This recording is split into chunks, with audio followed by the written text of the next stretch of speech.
Al comune tira un po' di maretta politicamente parlando, il Pisdaz batte i pugni sul tavolo, l'ultima seduta del consiglio comunale è stata sciolta, nei fatti mancanza di numero legale.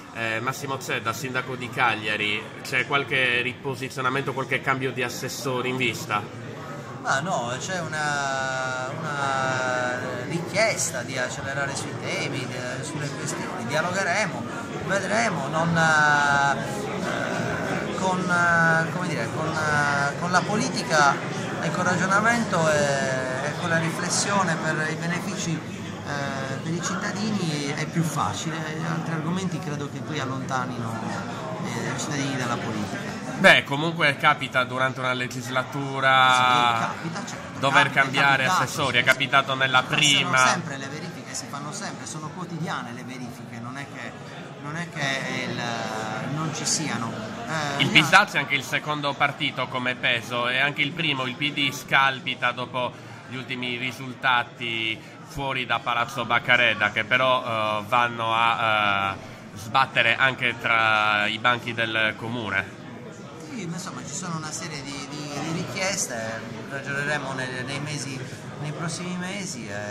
Quindi a breve non ci sono cambi di poltrone in giunta? No, a breve c'è Natale.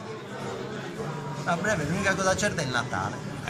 Sul medio-lungo periodo invece Massimo Zedda il futuro lo vede a Cagliari o a Roma? No, io lo vedo a Cagliari.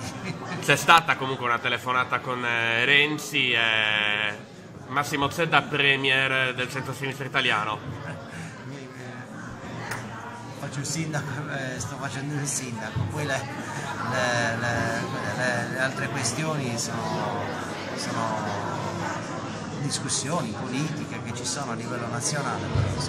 Quindi ci sono state delle discussioni. Ci sono state comunque delle discussioni. Della città. No, a me piace molto questo aspetto a livello nazionale.